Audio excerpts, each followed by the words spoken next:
Ethylene glycol का formula किस प्रकार से आ सकता है?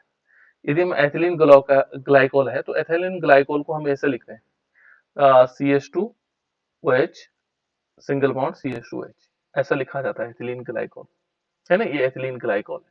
देखो एथिलीन ग्लाइकोल के मोल अंश की गणना करो। मोल अंश मीन्स मोल प्रभाज, मोल फ्रैक्शन जिसको हम बोलते हैं। और मोल फ्रैक्शन बराबर क्या होता है, किसी को मालूम हो? गणना करो। यदि विलयन में C2H2O2, ठीक है ना, C2H2O2 यानी कि ग्लाइकोल का 20% द्रव्यमान उपस्थित हो। ग्लाइकोल कितना है? 20% है ना। हमें क्या निकालना है? एथिलीन ग्लाइकोल का मोल अंश की मोल अंश ज्ञात करना है।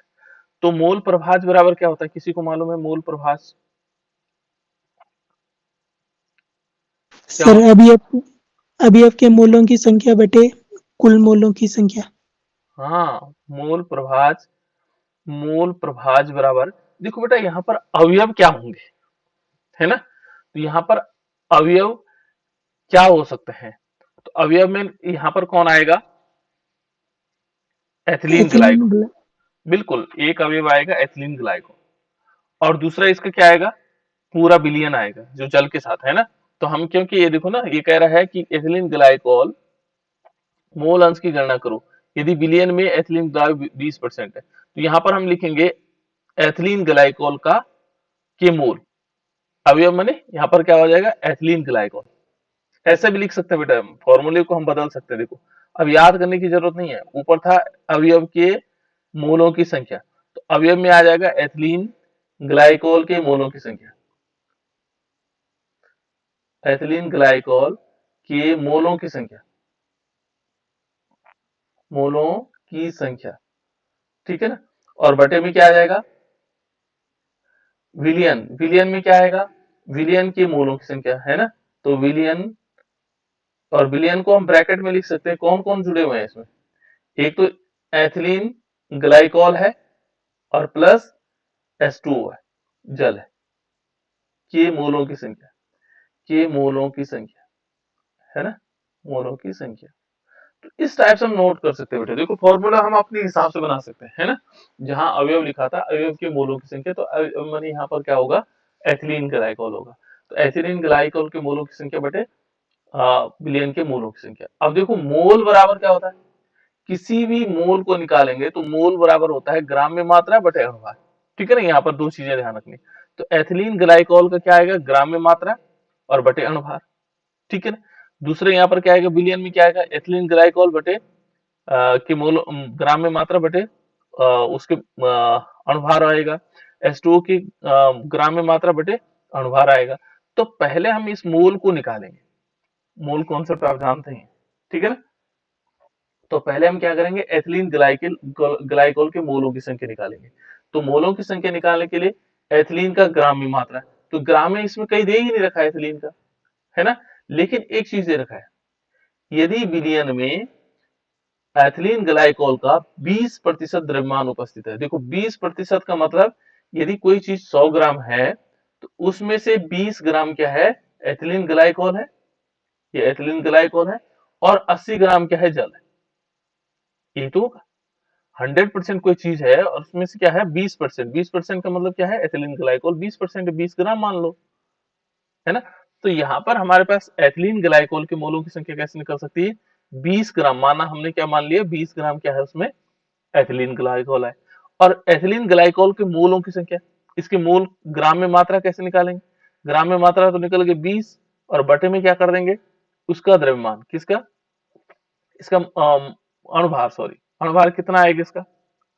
अणुभार निकालो। देखो यहाँ C2 है, तो 12 गुणा के 2 या 2 गुणा के 12, एक ही चीज है ना। 2 कार्बन है और 12 हो जाएगा। एक प्लस क्या आ जाएगा? 1 गुणा 6, क्योंकि एक तो हाइड्रोजन का अणुभार होता है और 6 हाइड्रोजन है।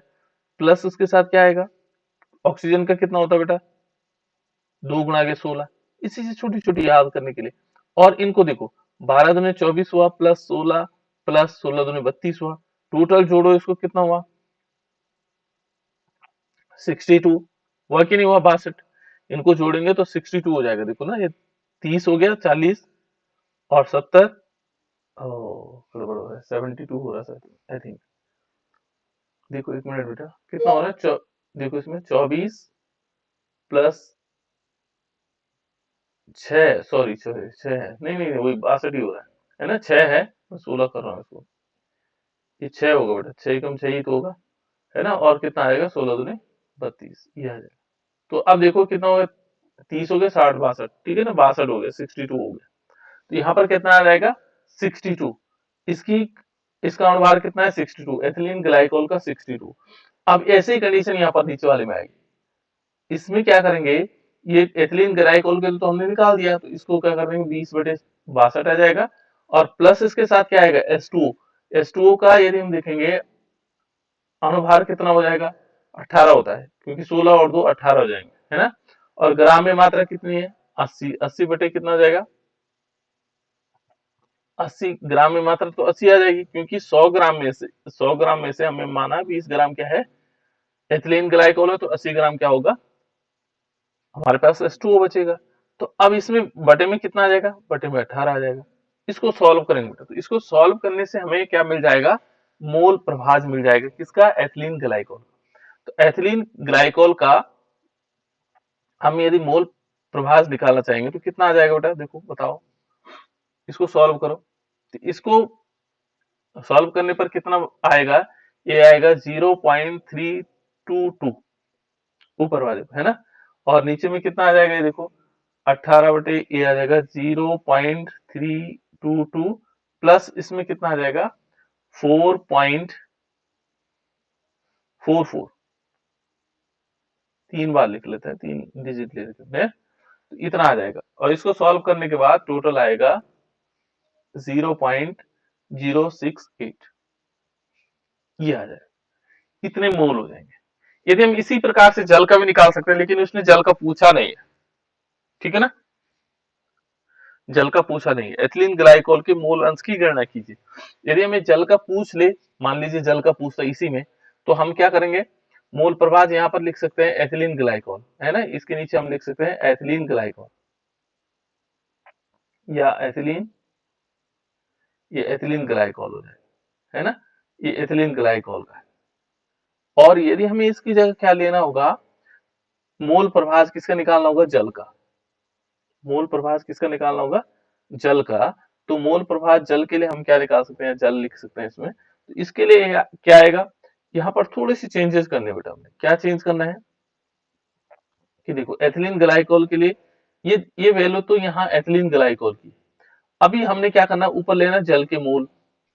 यहाँ पर क्या आएगा, जल के मोलों की संख्या। तो जल के मोलों की संख्या कितनी आएगी, 4.444, और अपॉन में कितना आ जाएगा, अपॉन में यही संख्या आएगी 0.322, है ना, प्लस क्या आएगा इसमें 4.444, ये आएगा, है ना, इस प्रकार से आ जाएगा।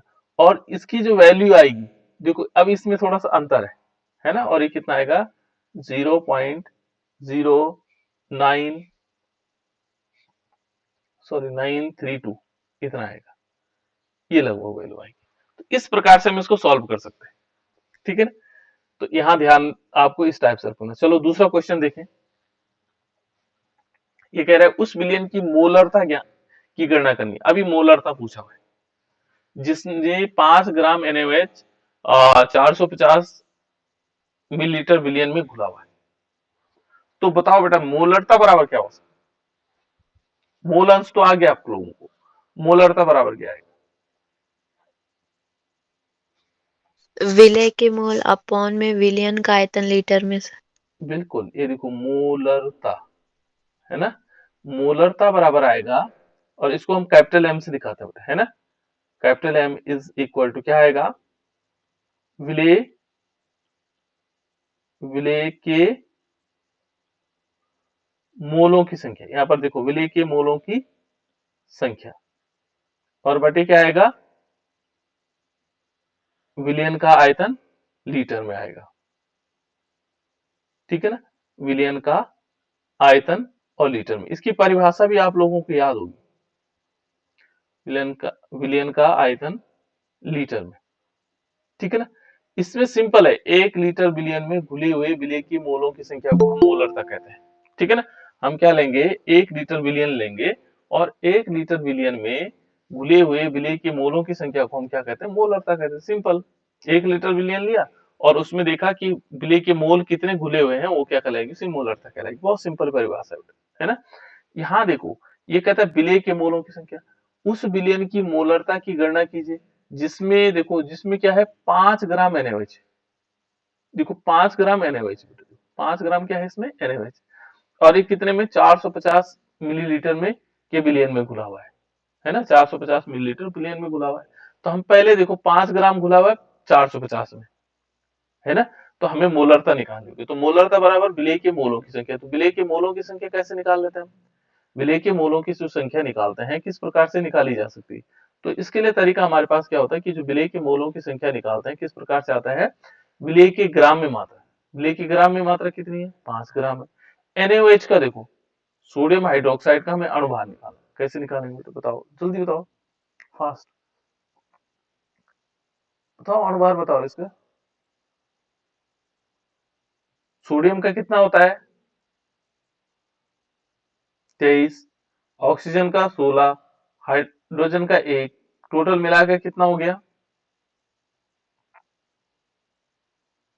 देखो ना, 3, 9 और 1 10, 0 हो जाएगा। कितना हो गया, 40 हुआ कि नहीं हुआ, 40 हो गया।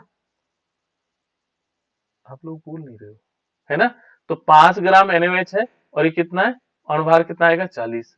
और बटे में हम क्या कर देते, इसके इसके होल के बटे में क्या कर देंगे, देखो 450 ml में घुला हुआ है, मिलीलीटर है बेटा आयतन, ठीक है ना।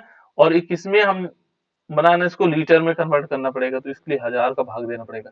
तो सिंपल है, इसका सबसे नीचे वाले सबसे ऊपर के साथ और इसका इसके साथ गुणा कर दो, भाई ये आ जाएगा हमारे पास, क्या आएगा, 5/40, ठीक है ना, गुणा 1000 हो जाएगा और बटे में कितना आएगा, 450, बस ये आएगा। देखो इस 0 से 0 कैंसिल करो, ये भी कटेगा, 2 दूनी 4 और 5 दूनी 10, और ये कटेगा 9 पंजे 45, है ना। और कितना है, 9 दूनी 18, 5/18 हो गया हमारे पास, है ना। और 5/18 को लगभग यदि सॉल्व करेंगे तो ये हमारे पास आएगा आंसर इसका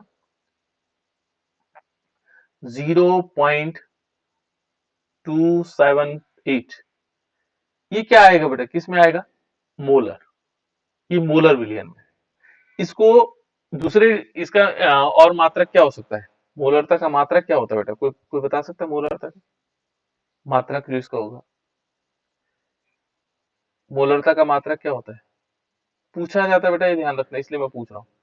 इसको हम मोल पर लीटर में भी लिख सकते हैं बेटा, ठीक है ना, 0.278 मोल और पर लीटर, ये आता है इसका मात्रक, है ना, मोल पर लीटर में भी आ सकता है। और दूसरा एक और मात्रक हो सकता है इसका 0.7278, और यह आएगा मोल डेसीमीटर क्यूब, पर डेसीमीटर क्यूब, है ना, या डेसीमीटर इनवर्स 3, ठीक है ना, इस प्रकार से आ जाएंगे। तो ये तीनों वैल्यू क्या है इसकी, इसके मात्रक। तो इस टाइप से हम निकालेंगे, बहुत सिंपल है, ये आंसर आ गया हमारे पास, ठीक है ना। इनको याद रखना, ये कभी कभी ये पूछ लेता है कि मोलरता का मात्रक क्या होगा। क्लियर, नेक्स्ट देखो, नेक्स्ट क्वेश्चन देखो, ये है 2.5 ग्राम एथेनोइक अम्ल, 2.5 ग्राम एथेनोइक अम्ल के 75 ग्राम बेंजीन, 75 ग्राम 75 ग्राम बेंजीन में बिलियन की मोललता ज्ञात कीजिए। अब देखो यहाँ पर दूसरा शब्द है मोललता, मोललता जानते हैं आप लोग, मोललता किसे कहते हैं बेटा, जल्दी बताओ, रिवीजन क्लास है, रिवीजन में तो सब याद हो जाना चाहिए था। सब विलय के मोलों की संख्या अपॉन में विलायक का द्रव्यमान केजी में। बिल्कुल बिल्कुल, यहाँ पर मोललता को हम स्मॉल m से दिखाते हैं बेटा, और ये आएगा विलय के मोलों की संख्या, ठीक है ना। यहाँ भी सिंपल है, विलय के मोलों की संख्या, विलय के मोलों मोलों की संख्या, और बटे में क्या कर देंगे, इसके बटे में कर देंगे विलायक 1 kg या विलायक का भार kg में, है ना। यानी कि हम यहाँ पर लेंगे विलायक का भार kg में, ये विलायक का भार kg में, यहाँ kg में ले लेंगे, किलोग्राम में, ठीक है ना। यहाँ पर हम ये कह सकते हैं, अब परिभाषा क्या आएगी, एक किलोग्राम विलायक या 1000 ग्राम विलायक में घुले हुए विलेय के मोलों की संख्या को हम क्या कहते हैं, मोललता कहते हैं। स्मॉल एम से हमने इसको दिखाया मोललता, ठीक है ना। तो मोललता को हमने स्मॉल एम से दिखाया। अब हम इसको सॉल्व कर सकते हैं बेटा, देखो कैसे, बहुत सिंपल है। हमने क्या करना है, ग्राम में मात्रा, विलेय के मोलों की संख्या कैसे निकालेंगे, ग्राम में मात्रा, बहुत सिंपल चीजें बता रहा हूँ, है ना। किसकी, एथेनोइक अम्ल की, एथेनोइक अम्ल की ग्राम में मात्रा, और बटे में क्या आएगा। कभी कभी एथेनोइक अम्ल का फॉर्मूला नहीं दिया होगा, वो थोड़ा कॉम्प्लिकेटेड हो जाता है, आप लोगों को पहले फॉर्मूला मालूम होना चाहिए। तो फॉर्मूला इसका होता है एथेनोइक अम्ल का CH3COOH। ये देखो सी का कार्बन का जो एटॉमिक नंबर है, परमाणु भार है, नंबर नहीं बेटा, एटॉमिक मास, ठीक है ना, वो 12 के लगभग होता है। तो 12 गुणा के 2, ये देखो 2 हमारे पास कार्बन है, 12 गुणा के 2, ठीक है ना। उसके बाद हाइड्रोजन का देखो, हाइड्रोजन का होता है 1 इंटू, देखो 3 हो गए 4, है ना। और ऑक्सीजन का होता है कितना, कितना मोटा होता है बेटा, 16 गुणा के 2। याद रखना है आपको, जैसे जैसे मैं बता रहा हूँ याद रखना, बार बार बीच में बोलने का प्रयास भी करना है इनका। तो 12 का 2 24 ही हो गया, ठीक है, 4 हो गया, और प्लस 16 दूने 32 ही हो गया। टोटल मिलाकर के कितना हो गया, 60 हो जाएगा, है ना। तो एसिटिक एसिड का वैसे यदि आपको याद रह सकता है तो बहुत बढ़िया बात है। मोलर द्रव्यमान कितना होगा, 60। लेकिन इनको याद रखने से बहुत फायदे होंगे, क्या होगा, सबका लगभग लगभग आपको आना शुरू हो जाएगा, है ना। तो ये क्या आया, अणुभार आ गया 60। यहाँ पर देखो विलेय के मोलों की संख्या, मोलों की संख्या कैसे निकालते हैं, ग्राम में मात्रा बटे अणुभार। ग्राम में मात्रा कितनी है इसकी, 2.5 ग्राम एथेनोइक अम्ल है, और अणुभार कितना है इसका, 60। तो ये आ गया विलेय के मोलों की संख्या, ये वाली जो हमने निकाली, विलेय के मोलों की संख्या कैसे निकालते हैं, विलेय की ग्राम में मात्रा बटे अणुभार, ठीक है ना। ये फॉर्मूले बेस्ड है, लेकिन यदि हम फॉर्मूला याद न रखें, सीधे इससे को याद रखें, तो ये हमारे पास लॉजिक भी या कॉन्सेप्ट भी याद रहेगा, है ना, कि मोल क्या हुआ। कभी कभी फॉर्मूले बेस्ड होते हैं, सीधे फॉर्मूला दिया हुआ होता है, W इतना इतना, है ना, इस टाइप से। तो हमें इस टाइप से याद नहीं रखना है, इस टाइप से याद करना है। अब देखो बटे में क्या आ जाएगा बेटा, इसमें विलायक का भार आएगा केजी में। तो विलायक का भार केजी में कैसे निकालेंगे, ये दे रखा 75 विलायक बेंजीन है, इसमें भूलने वाला बेंजीन है, बेंजीन होता है, क्या होता है, C6 और H6, और इसको केजी में हमें बदलना है। तो केजी में बदलने के लिए हम क्या करेंगे, 75 ग्राम दे रखा है, इसको केजी में बदलेंगे तो 1000 का भाग देना पड़ेगा, है ना। तो ये केजी में बदल जाएगा। इसका यहाँ मल्टीप्लिकेशन कर देते हैं, बीच वाले का यहाँ कर देते हैं, ठीक है ना। इसको मैं बार बार इसलिए बताता हूँ, आपको कंफ्यूजन हो, है ना। 2.5 अपॉन 60 इंटू, देखो सबसे नीचे वाला कहाँ चलेगा, ऊपर चलेगा, 1000 और बटे में 75, ठीक है ना, ये आ गया। तो यदि हम इसको देखें तो यहाँ दशमलव हटाएंगे तो एक जीरो और बढ़ सकता है नीचे, ऊपर दशमलव हटाएंगे तो, क्योंकि दशमलव वाला बहुत कंफ्यूजन करता है, तो एक जीरो नीचे बढ़ा दो, तो इसको हम ऐसे लिख सकते हैं 25 गुना 1000 हो जाएगा, ठीक है ना। और बटे में कितना आ जाएगा, यदि हम इसको देखेंगे 60, एक जीरो इसके साथ बढ़ा देते हैं, है ना, इनटू क्या आ जाएगा 75, क्योंकि 75 के साथ इसलिए नहीं बढ़ाया ताकि आप लोग कंफ्यूजन हो काट में। 25 75 होता है, 2 जीरो, देखो 2 जीरो से 2 जीरो कैंसिल करो, ठीक है ना। यहाँ क्या होगा, 10 बटे कितना आ जाएगा, 6 दूनी 12, 6 3 18 होता है, ठीक है ना। 10 बटे 18 आ गया। 10 बटे 18 को यदि हम देखेंगे भाग दे करके, तो ये कितना आता है, ये जो हमारे पास आएगा, इसकी मोलरता, मोलरता कितनी आएगी, तो वो लगभग अप्रोक्सीमेट आएगी। कैलकुलेशन आप कर लेना बेटा, गड़बड़ी होंगी देख लेना, है ना।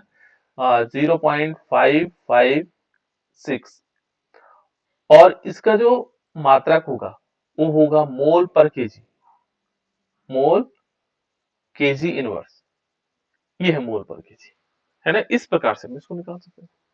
तो ये हमारे पास आंसर है, क्लियर। अब आ जाना चाहिए आप लोगों को, है ना। नेक्स्ट इस क्वेश्चन को देखो, ये थोड़ा डिफरेंट है। ये हेनरी कांस्टेंट पर, ठीक है ना, ये किस पर बेस्ड है, हेनरी कांस्टेंट पर।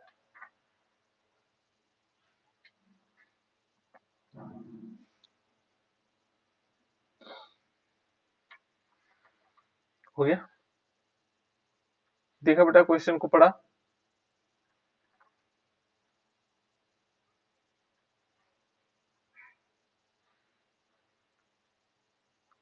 अभी मैं केवल ये बता रहा हूं जो आप लोगों के पास कौन से वाले क्वेश्चन है, एग्जाम्पल वाले क्वेश्चन है ना, एग्जाम्पल वाले क्वेश्चन बता रहा हूं।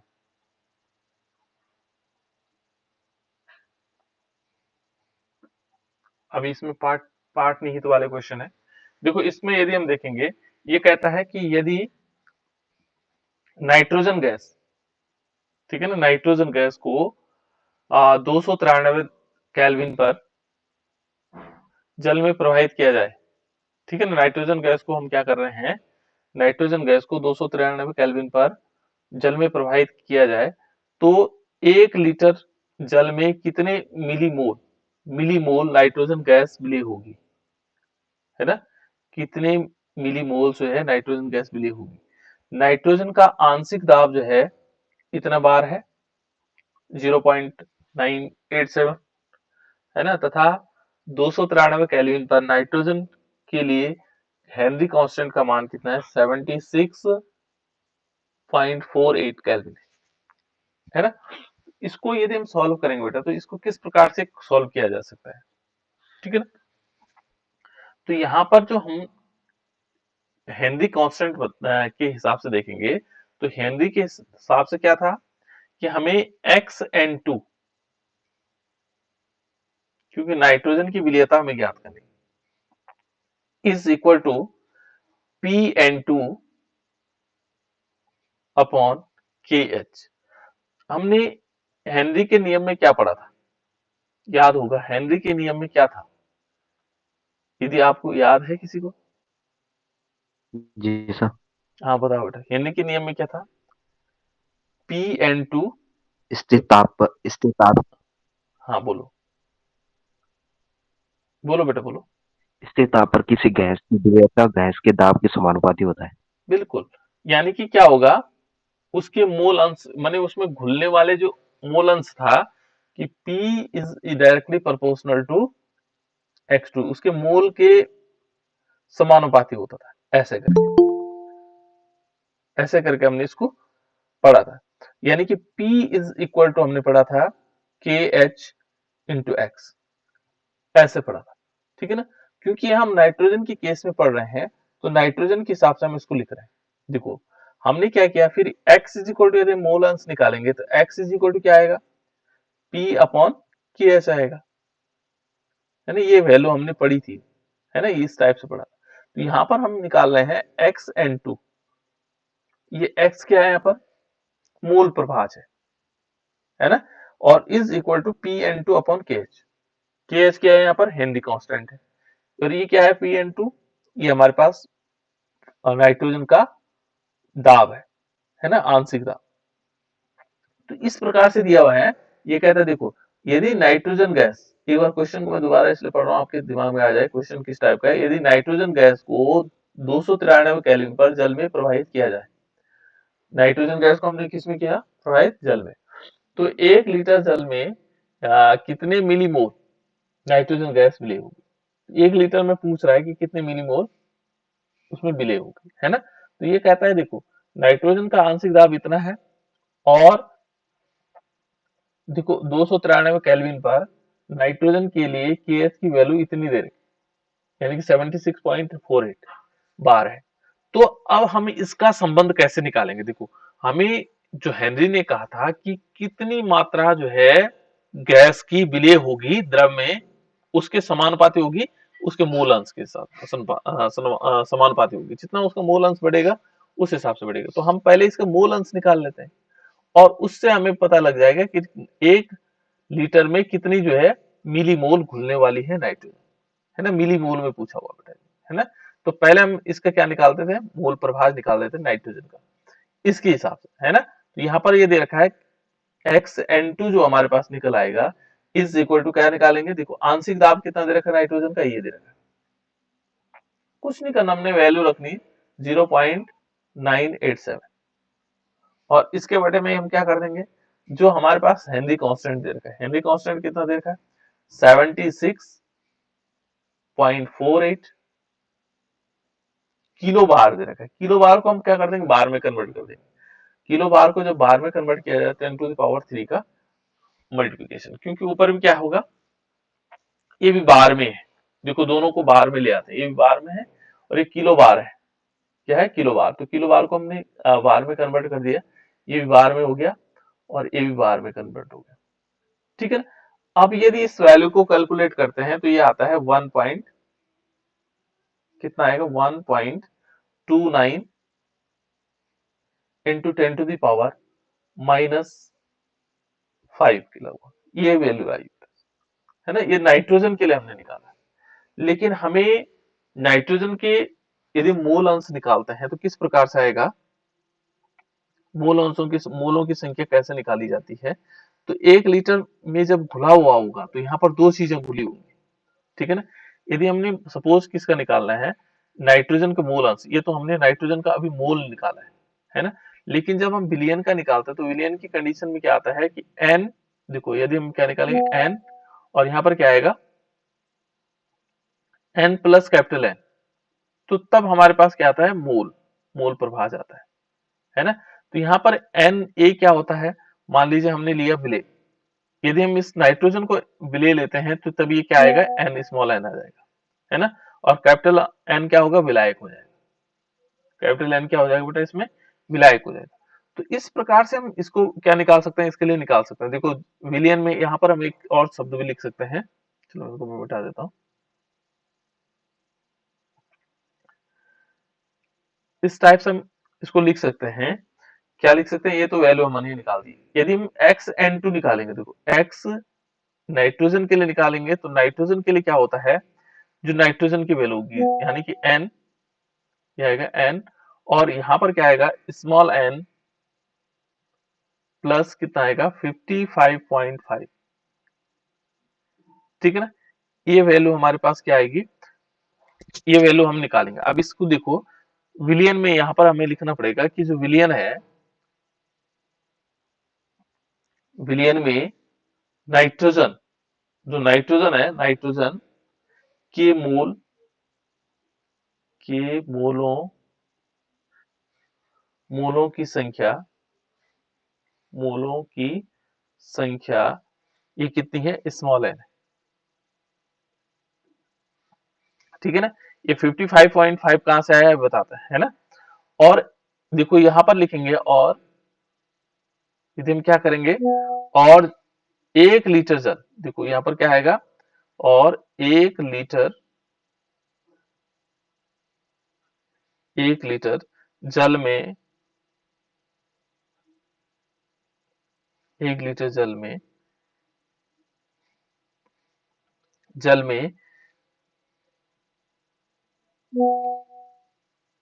जल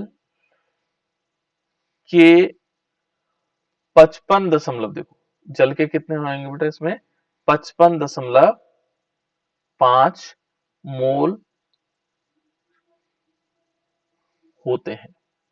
ये 55.5 मोल कहां से आए, मालूम है आप लोगों को कैसे आए, ग्राम में मात्रा, देखो एन का मतलब होता है बेटा यहाँ पर जो ये है मोल, यदि हम कैपिटल एन लेंगे तो विलायक यहाँ पर क्या आएगा, यहाँ पर आएगा जल, ठीक है ना। यदि हम नाइट्रोजन का निकालना चाहते हैं तो क्या आएगा, अभी हमने थोड़ी देर पहले मूल अंश पढ़ा था, मूल अंश में क्या पढ़ा, विलेय के मोलों की संख्या बटे विलियन के मोलों की संख्या, तो ये विलेय के मोल की संख्या थी और बटे विलियन के मोलों की संख्या, तो विलियन के मोल कैसे निकालेंगे, विलेय प्लस विलायक, तो विलायक है यहाँ पर जल और विलायक का कैसे निकाल लेंगे, ग्राम में मात्रा बटे अनुपात, तो विलायक का हम कैसे निकालेंगे, तो 1 लीटर में कितना होता है, ये इन्होंने फिक्स किया हुआ है, देखो 1 लीटर जल में 55.5 मोल होते हैं, ठीक है ना। ये इसलिए मैंने लाइन लिखी है, 1 लीटर जल में जल के 55.5 मोल होते हैं, ये लाइन को देखो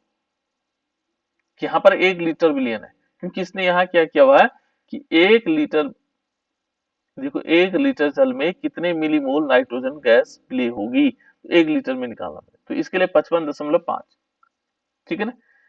तो ये निकलता है, फिक्स है इसके लिए वैल्यू। तो अब हम कैसे निकाल सकते हैं, देखो यदि हम नाइट्रोजन की मोलों की संख्या निकालेंगे तो किस प्रकार से आ सकता है, यहाँ ये ध्यान रखना होगा क्योंकि 1 लीटर में घुले हुए विलेय के मोलों की संख्या।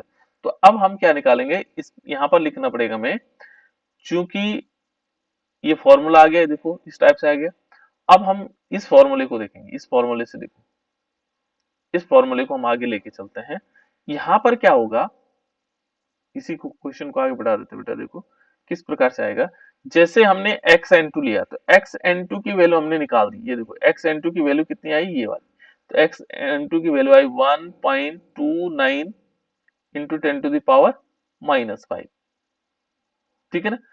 और इज इक्वल टू, यहां पर n की वैल्यू हमें मालूम है, n की वैल्यू कहां से मालूम हुई, सॉरी मालूम नहीं है।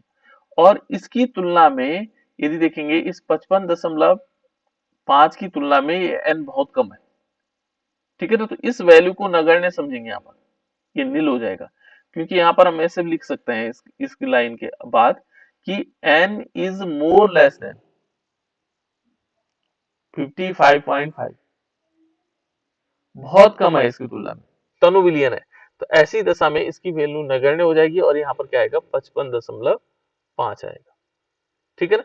तो यहाँ पर हमें नंबर ऑफ मोल्स मिल जाएंगे, किसके, जल के, सॉरी नाइट्रोजन के, जो किस में घुले होंगे, 1 लीटर में घुले हुए होंगे जल में, है ना। तो यहाँ पर हम n इज इक्वल टू निकालेंगे, तो n इज इक्वल टू क्या होगा, इसका मल्टीप्लिकेशन इसके साथ हो जाएगा, ठीक है ना।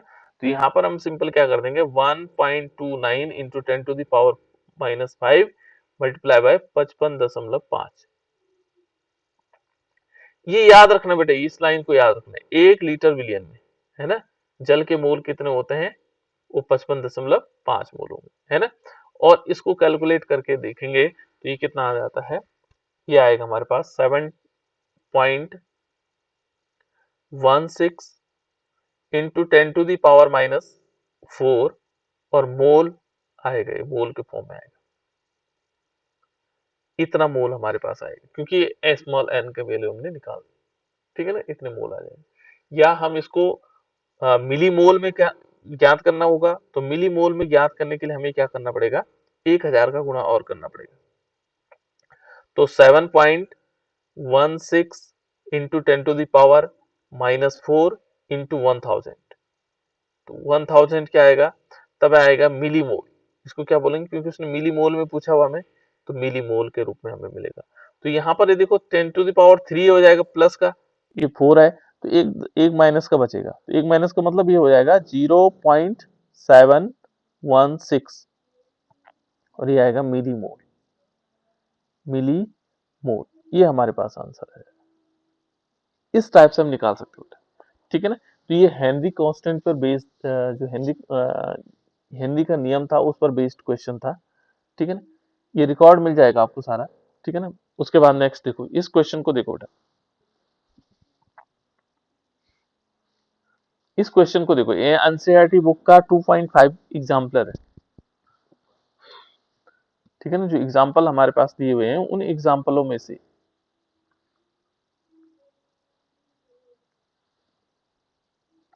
देखो, इसके अलग अलग है। ये कहता है देखो 298 केल्विन,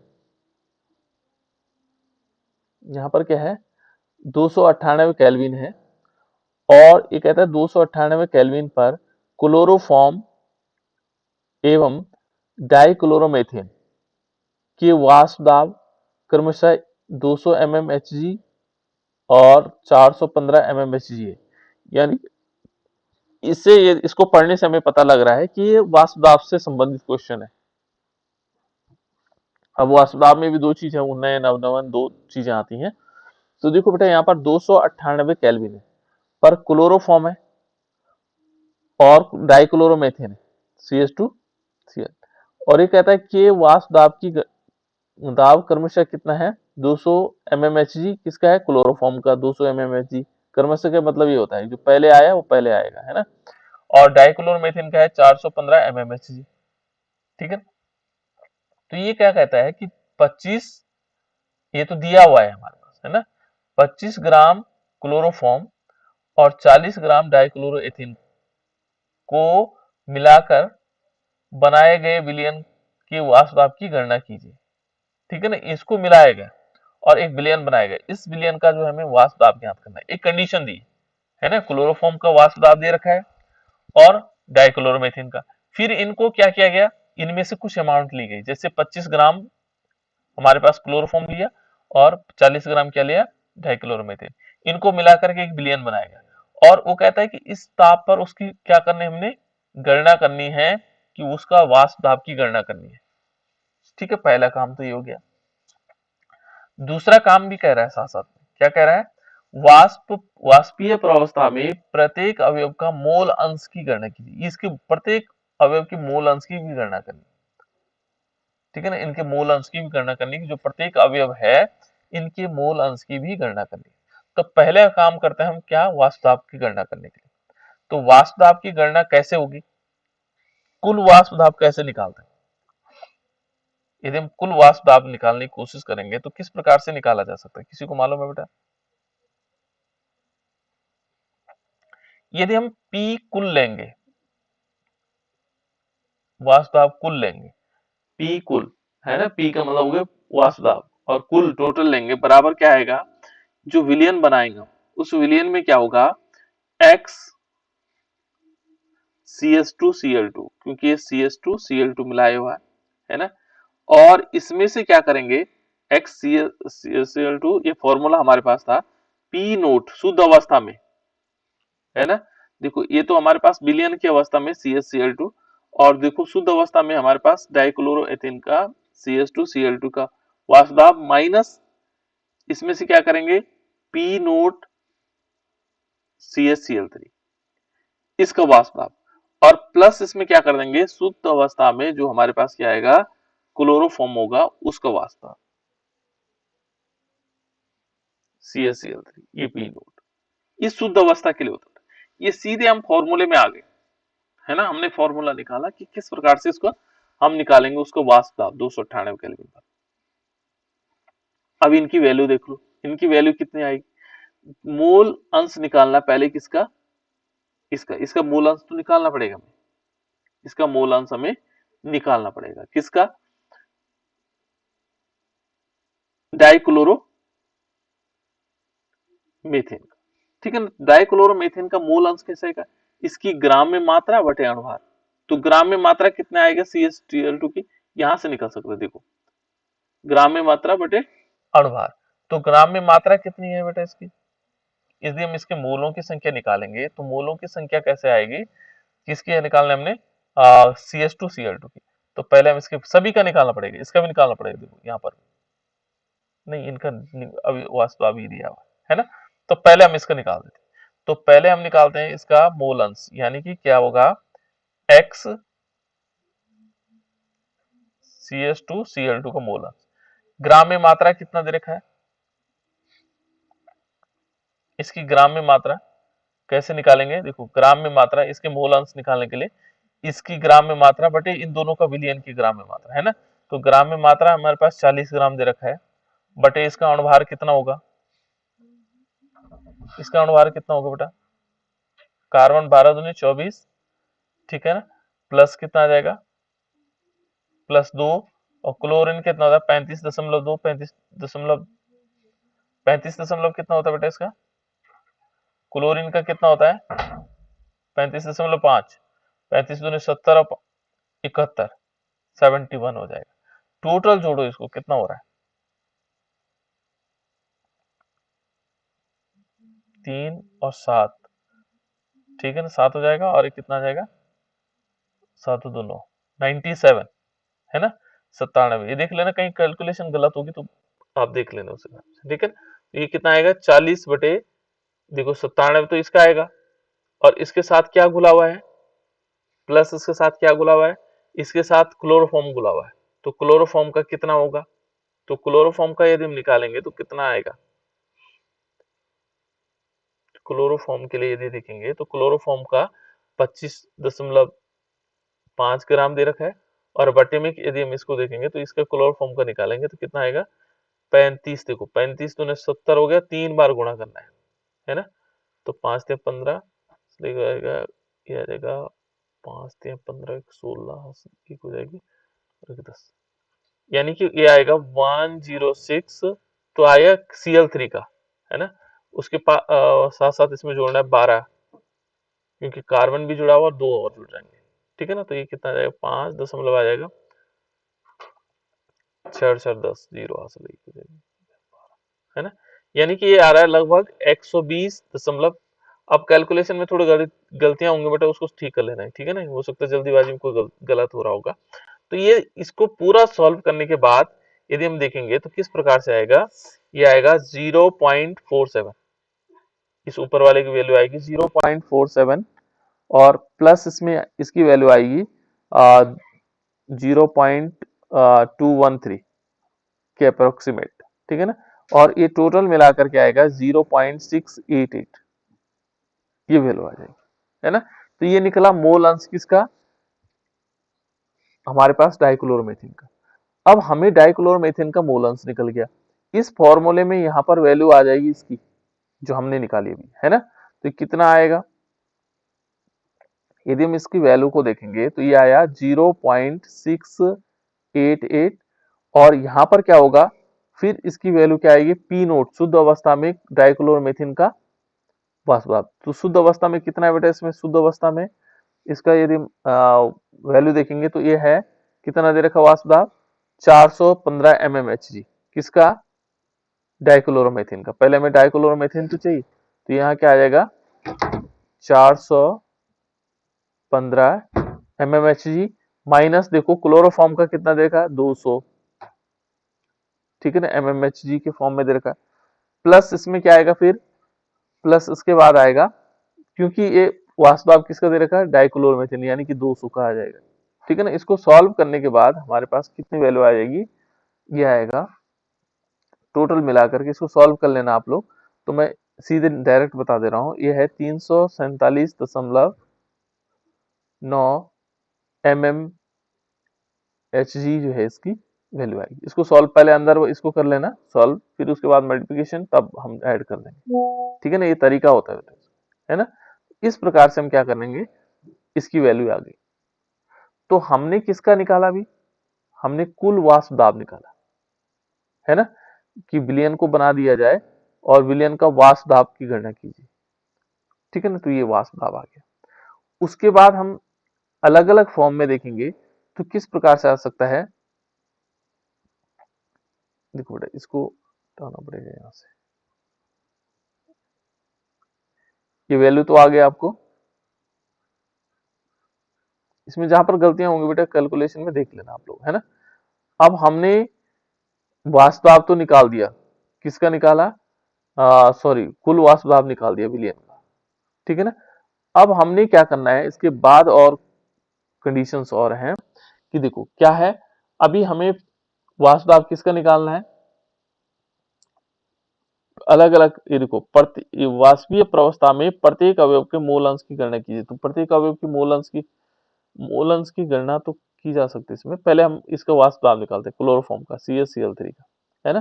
तो CaCl3 का हम वाष्प दाब कैसे निकाल लेंगे, X हमारे पास आएगा और CHCl2 और प्लस क्या आएगा शुद्ध अवस्था में मल्टीप्लाई बाय शुद्ध अवस्था में जो हमारे पास क्या होगा क्लोरो, यानी कि CHCl3 का, ये CHCl3 है ना, CHCl3 का। तो ये हमारे पास कुल वाष्प दाब आएगा। इन दोनों का कैसे मल्टीप्लिकेशन कर सकते हैं, 0.314, ये हमने इधर कहीं निकाला होगा, ठीक है ना। इतनी वैल्यू मल्टीप्लाई बाय कितना आएगा क्लोरोफॉर्म की वैल्यू इनटू यहाँ पर जो हमारे पास क्लोरोफॉर्म होगा CHCl3 होगा, इसके मल्टीप्लिकेशन इससे कर देंगे 200 mmHg से।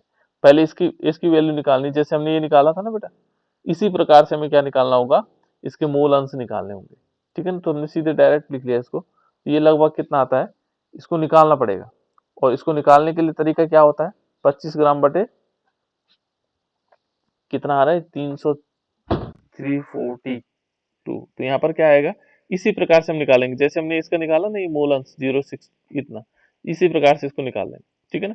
और इंटू 200 बराबर कितना आ जाएगा, ये वैल्यू आएगी 62.5 4 mmHg, ठीक है ना, ये आएगा।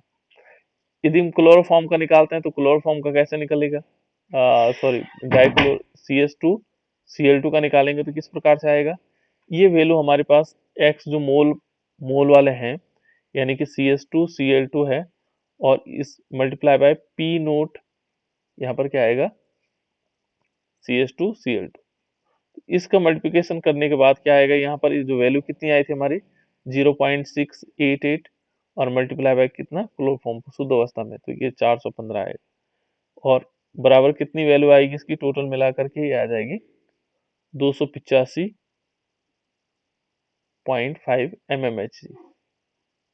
mmHg। इस प्रकार से ये अलग अलग वैल्यू है, किसके लिए, वाष्प दाब अलग अलग यदि हम निकालना चाहेंगे, ठीक है ना। समीकरण यदि हम देखेंगे इसमें, यदि हम y क्लोरोफॉर्म के लिए निकालेंगे बेटा, तो इस टाइप से हम अलग अलग इसका क्या निकाल सकते हैं, वाष्पीय प्रवस्था में मोल अंश की गणना कर सकते हैं। ये देखो मोल अंश की गणना हमने इसमें कर ली, कितने कितने मोल आ जाएंगे। तो ये नेक्स्ट क्वेश्चन था बेटा। इसके बाद एक और क्वेश्चन है, जहां समझ में नहीं आए पूछ लेना फिर दोबारा, है ना। इसको देखो बेटा, ये क्या है, शुद्ध, ये कहता है ये कहता है किसी ताप पर शुद्ध बेंजीन का वाष्प दाब इतना दे रखा है और 5 ग्राम अवाष्पशील विद्युत अनपघट्य ठोस के लिए इतना ग्राम बेंजीन का मोलर द्रव्यमान इतना है में घोला गया है। प्राप्त विलयन का वाष्प दाब इतना बार है, ठोस का मोलर द्रव्यमान ज्ञात कीजिए।